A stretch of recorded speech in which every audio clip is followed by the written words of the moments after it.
Have you ever wondered why two people with the same MBTI type can still look so different in real life? Or why you feel so natural in some situations but completely drained in others? The answer lies in something most people overlook: the function stack. Your function stack is the hidden engine of your personality. It's not just which letters you have, E or I, N or S, T or F, J or P. It's the order of the 8 cognitive functions in your type. Today, we're breaking down exactly what a function stack is, how it works, and how it shapes the way you think, act, and grow over time. What is the function stack? Every MBTI type uses 4 main cognitive functions, arranged in a unique order. This order is called your function stack. It looks like this: dominant function, your strongest, most natural way of thinking. Auxiliary function supports the dominant, balancing your personality. Tertiary function develops later in life, offering new skills. Inferior function, your weakest but also your biggest growth challenge. Think of it like a team of 4 players. Your dominant function is the captain. The auxiliary is the co-pilot. The tertiary is the rookie who gets better over time. And the inferior is the wild card. It's shaky, but it pushes you toward growth. Why function order matters. 2 people may use the same functions, but in different orders, resulting in completely different personalities. For example, an INTP has Tinesife. An ESFJ has Fascinati. The exact same 4 functions, but reversed. The INTP lives in analysis first, then possibilities, while the ESFJ lives in people's needs first, then traditions. The order isn't just what you use, it's how you see the world. The 4 positions explained. Dominant function, your core lens. This is your go-to process, the one you can't not use. It's so natural you may not even realize you're doing it. For an ESTP, it's C, living in the moment. For an INFJ, it's N, seeing future patterns. The dominant function defines your comfort zone and the way you naturally approach life. 2. Auxiliary function, the balancer. If the dominant is the captain, the auxiliary is the co-pilot. It balances you out. For ENFPs, N generates endless ideas, but Phi, auxiliary, keeps those ideas authentic. For ISTJs, Psi recalls the past, but T, auxiliary, makes it practical in the real world. The auxiliary helps you avoid leaning too heavily on just one way of thinking. 3. Tertiary function, the late bloomer. This function starts weaker, but grows as you mature. In youth, it may feel clumsy. In adulthood, it adds richness. For an INTJ, tertiary Phi brings depth of feeling to their vision. For an ESFP, tertiary T brings bursts of productivity to their spontaneity. Developing your tertiary function often feels rewarding because it rounds out your personality. 4. Inferior function, your hidden challenge. This is your weakest function, the one you may avoid or struggle with. But it's also your biggest teacher. For an ENTP, inferior Psi means they struggle with consistency, but learning it gives stability. For an ISFJ, inferior N means they fear uncertainty, but learning it brings growth and creativity. Your inferior function is like a shadow. It frustrates you, but integrating it unlocks maturity. Function stacks in action. The best way to understand the function stack is to see it in action. Let's look at how different types live out their 4 functions in everyday life. Example 1.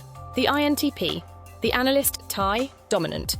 Lives in logic, breaking everything down into systems. No auxiliary. Generates endless creative theories. SI, tertiary. Cross-checks against what they've learned before. Fae, inferior. Struggles with expressing warmth but secretly craves connection. Story. An INTP college student is in a heated philosophy class debate. While others argue passionately, the INTP quietly dismantles each idea, showing contradictions. Their nay kicks in. Suddenly they link it to 3 other theories no one expected. Later, when a classmate seems upset, the INTP awkwardly says, "Hey, your points were good too." That's their Fae trying to peek out, clumsy but genuine. Example 2. The ESFJ, the caregiver, FE, dominant, focused on harmony and people's needs. SI, auxiliary, relies on routines, traditions, and details. Nei, tertiary, brings bursts of creativity.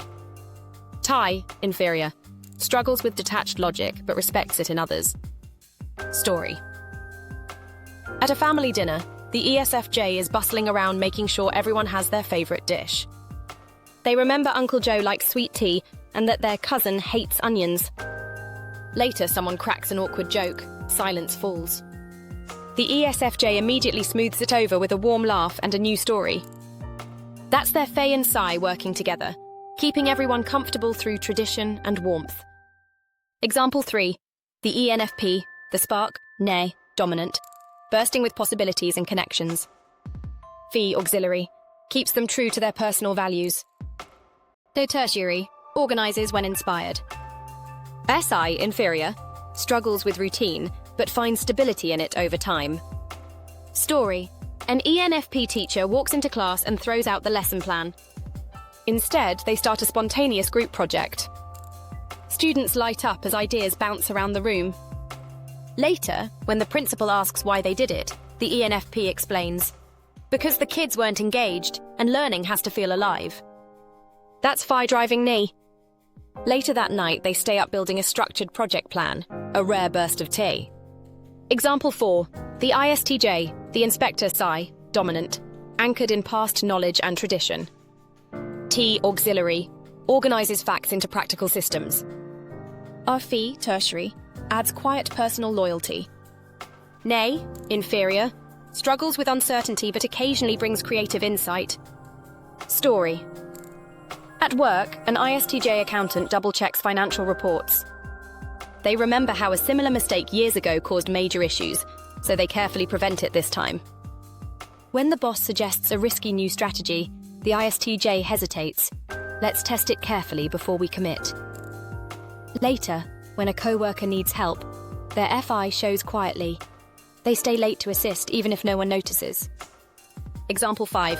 The ENTJ, the commander Ta, dominant, efficient, results-driven leadership. Ni, auxiliary, visionary long-term planning.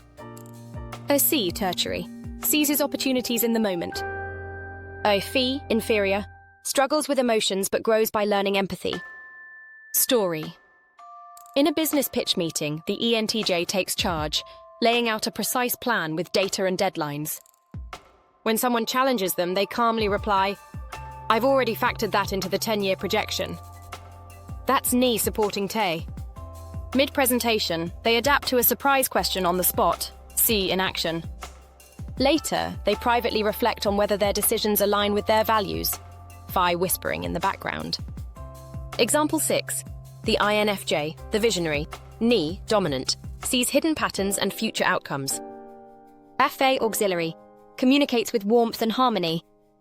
He, tertiary, adds precise analysis. Gage, inferior, struggles to stay present but grounds them when developed. Story. An INFJ counselor listens to a client describe relationship struggles. While others might focus on surface issues, the INFJ's Ni picks up the deeper, repeating pattern. They gently phrase it in a way that feels supportive, fair. Later, they reflect and structure their advice logically, T. When overwhelmed, they take a walk in nature, grounding themselves in Si, learning to appreciate the present moment. Example 7. The ESTP, the dynamo Sei, dominant, thrives on action and living in the moment. Tai, auxiliary, breaks things down logically in real time. Phi, tertiary, uses charm to connect with others.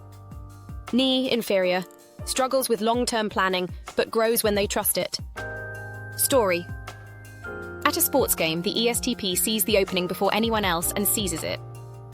Their T kicks in instantly. They know the exact move to make. Afterward, they celebrate by joking with teammates, charming the crowd with Fei.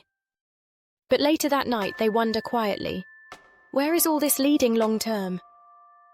That's Ni tugging at them, forcing growth. Example 8. The ISFP, the artist, Phi, dominant, guided by authenticity and inner values. Si, auxiliary, immersed in sensory detail and beauty.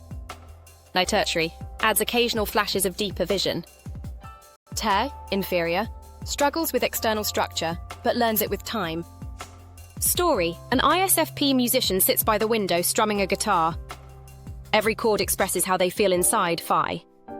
They notice the golden sunset, weaving its colors into their song, Say. Later, they wonder if their music could inspire people years from now, Ni. When pressured by a record label, they reluctantly build a release schedule, T, uncomfortable but necessary for growth. How the stack develops over time. Childhood. You live mostly in your dominant function. Teen years and early adulthood. The auxiliary comes online, balancing you out. Adulthood. The tertiary grows stronger, adding flexibility. Midlife. And beyond. You confront your inferior function. It frustrates you, but integrating it brings wisdom. Understanding this timeline helps you see your struggles not as failures, but as natural parts of development. Why the function stack matters. Knowing your letters, E, I, N, S, T, F, J, P, is a good start. But knowing your function stack is what brings your type to life. It explains why you feel drained by some situations but energized by others. Why you clash with some people but complement others. Why growth feels uncomfortable. It often means developing your weaker functions. The function stack matters because it shows that personality isn't fixed. It's a journey. The function stack is the blueprint of your mind. It explains your strengths. It reveals your blind spots. And it shows how you grow over time. So what's your stack? Drop your type in the comments and let's compare how your functions shape your life. And if you enjoyed this breakdown, check out our next video about shadow functions and the inferior self.